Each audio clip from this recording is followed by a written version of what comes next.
Here is the 10th hole, and now we're going to start to work our way towards those mountains. Jack hit a drive up the That's safe. right-hand side. That's It'll bigger than make it bunker. into that bunker on the right, you see. And the closer you get to the mountains, the bigger they get, and the better they frame your tee shots and your ball in the air. So you have those dark mountains in the background, and it really the architects really, I guess Arnold Palmer, the architect, really uses the mountains as when you're aiming your ball there, you really see your ball flying through the air for a long time perfectly, and it makes it really a joy to play. So this is that gigantic lake you've seen on TV in past years when they've done the PGA Tour events here. Bars hit a good one down the middle. That last drive, the last two drives I hit before this one started to give me the feeling again a Yeah. little bit. That one I hit very solidly again. All right, Bars with wedge in his hand, I believe. So the only weakness that Boris has been experiencing some has been pools. He's flushing it 9 times out of 10, or maybe even more than that. But every once in a while, when he has a miss, it's with an iron, and it's a pool, and sometimes a dramatic one. So he's been working very hard in his swing, working with our Oh, friend from what the a kick. channel, O'Neill Callan. I think you guys have seen him on the channel, and some other people. Good shot. Get out of here. Yeah, I hit it just over the bunker, and then it kicked onto the green. I think that's me. All right, here's Boris, and it's hard to see, but the ball is sitting maybe like not sitting down so much, but it's kind of teed up. So about a quarter of the ball is in the grass, and the rest is kind of teed up on that. And Barca hits this kind of interesting pitch shot where he's gonna intentionally hit this fat so that he can get a real shallow approach through the ball, and that was just executed Oh, so what a great nicely. par. Great shot. Bars, you trying to hit that fat a little bit, like Phil does, like, Yeah. and then use the bounce to rebound up into the ball? I mean, I guess you could say, I'm doing that. I'm feeling a certain contact, and it's not ball first. Okay, right. So he said he's feeling a certain contact, and it's not ball first. So for birdie here. I love this flag, leave the flag in the whole thing. I think that's great. I might switch back to my other Evnroll. I wasn't. It was doing okay sometimes, but kind of knocking my confidence a little bit. Just as far as I haven't worked with it too much, the major offset. But I do like it. I'm going to stick with it for a little while. This drive was definitely my best drive of the day. I absolutely killed this drive. So I just want to did a slow motion of Boris's good drive. We'll do one of mine here. All right, so took it back on the plane that I want, and I did all those things I'm trying to do to get a little extra power, which if the timing is off, it can be kind of a mess, but I drove the ball really well during this trip, just not this day, but at that one course that you saw Jack hitting through the trees, I hit it really well and really far on that day. And this drive was, I'm not sure, it was over 300 yards. I hit it really well.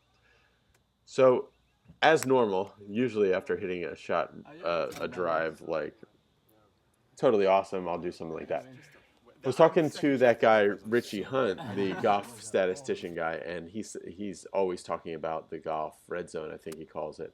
So from 175 yards to 210 yards being the absolute crucial range for players to get good at.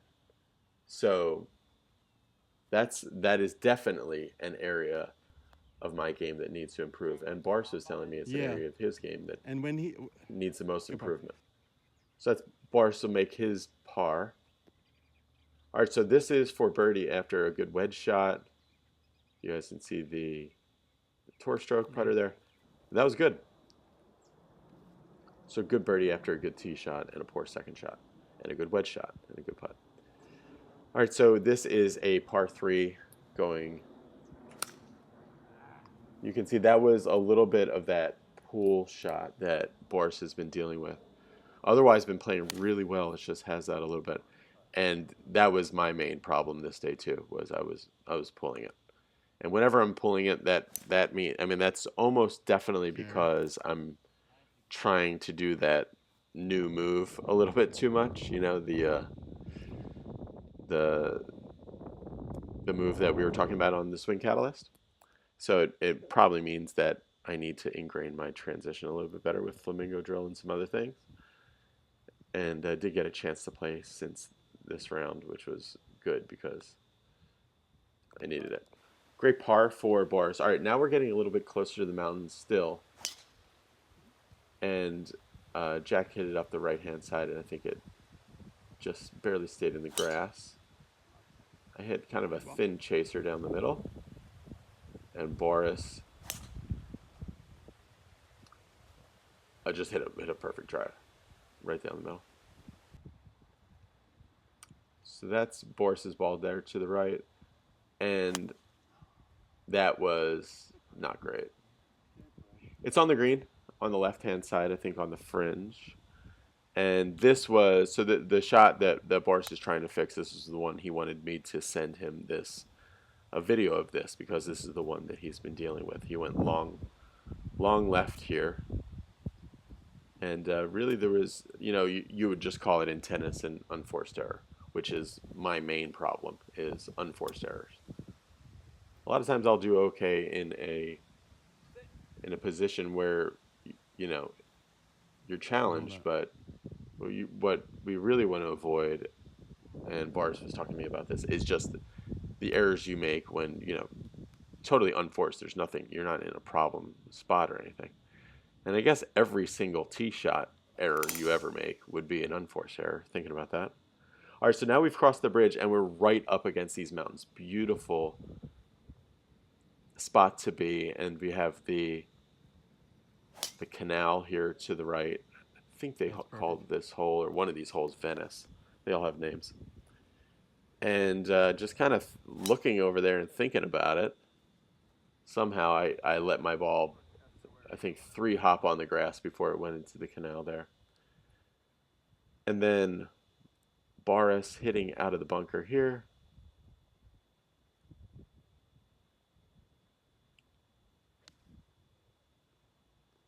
And hit a perfect layup shot. This is a par 5. So you want 2 shots to be into that flat area. There's not really a chance to go for it at all in 2. So this is Boris from, I think, 135 yards, I believe. So hit his shot just maybe a little bit to the left and added some extra yards. So he's got an iron shot chance here.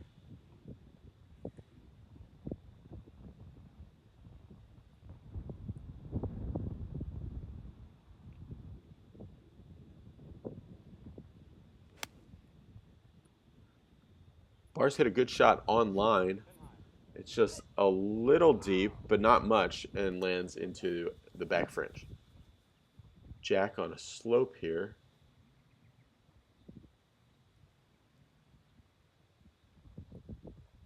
Yeah, Jack was out here for 6 days and played 6 rounds of golf. It looks really high up in the air. Perfect. Come back. Oh, just got no spin out of that rough again. I hit that good though. Jack hit a really good shot. With what looks like a 54-degree wedge here, I think. Oh, baby, down. That was a little bit better tempo, but it had... It's got to go, doesn't it? No, it's... All right, going on to... All right, so there's 2 par 3s here that both go along the water. This first one, I think, is like 145 yards. So this would be like a pitching wedge or something like that for Boris. Boris hits it on a great line, just a little long, I believe, but on the green. Right by it. Actually, he's not even very, very, very far from that. Jack with, looks like a 9-iron or so.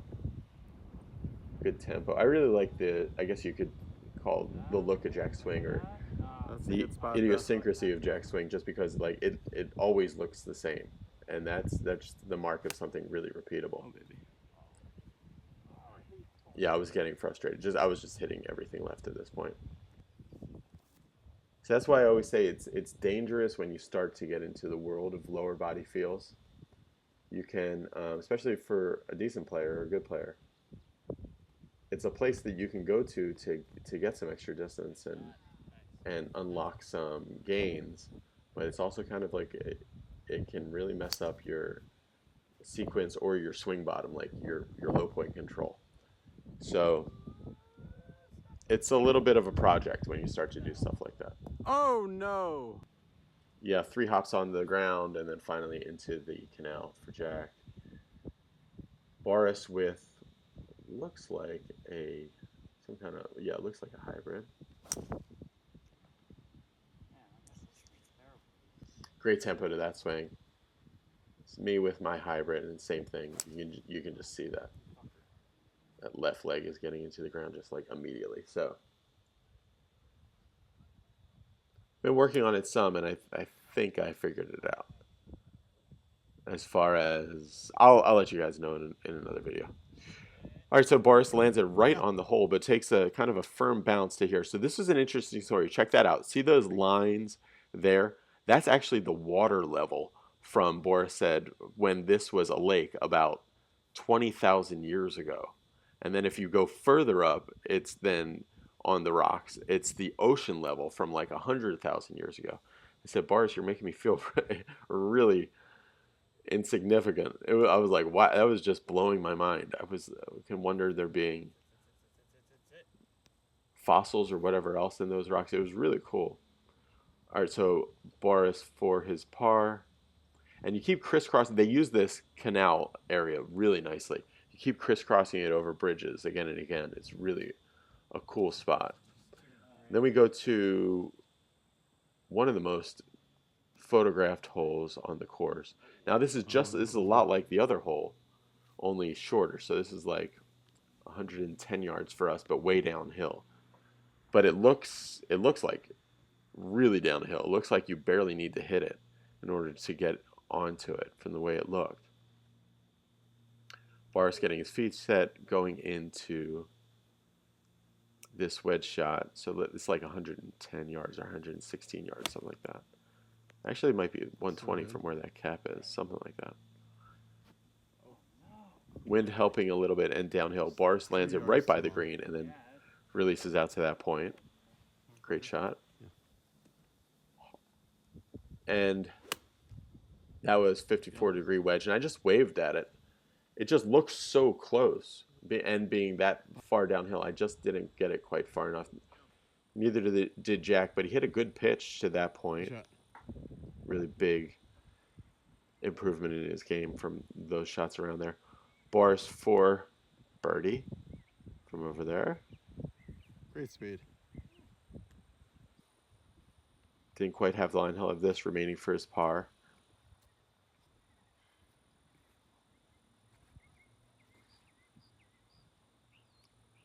Yeah, just really a special, awesome area, this entire area out here.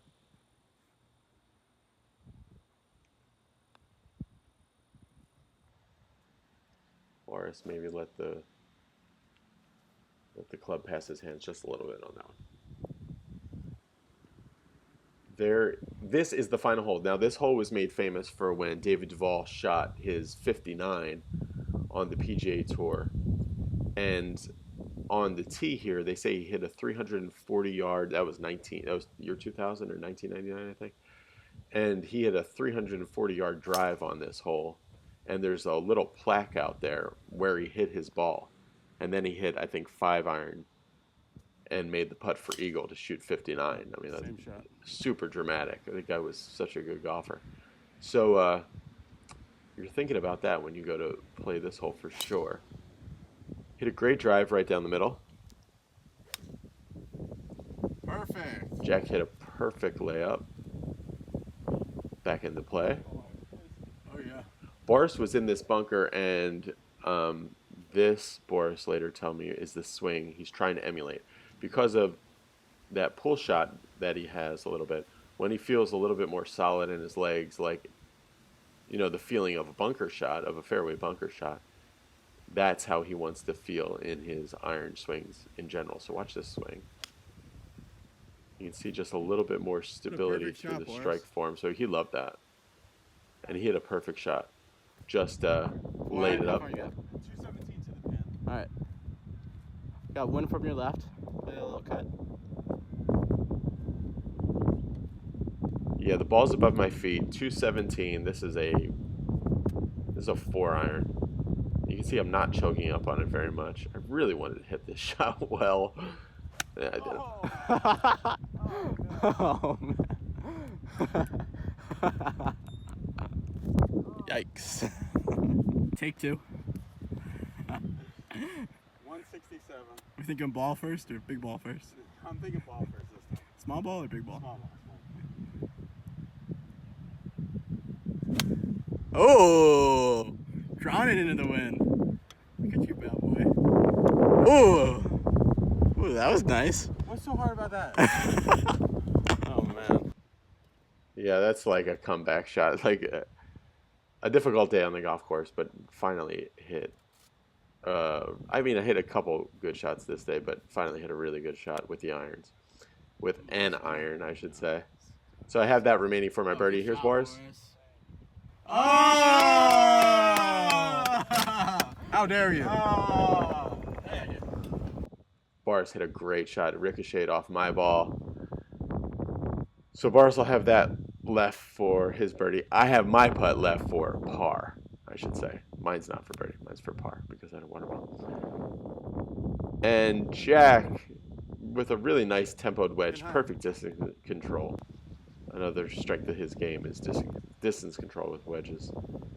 He's good at for birdie. Jack, I'll give Boris the birdie. So congratulations, Jack, just for improving his golf game so much.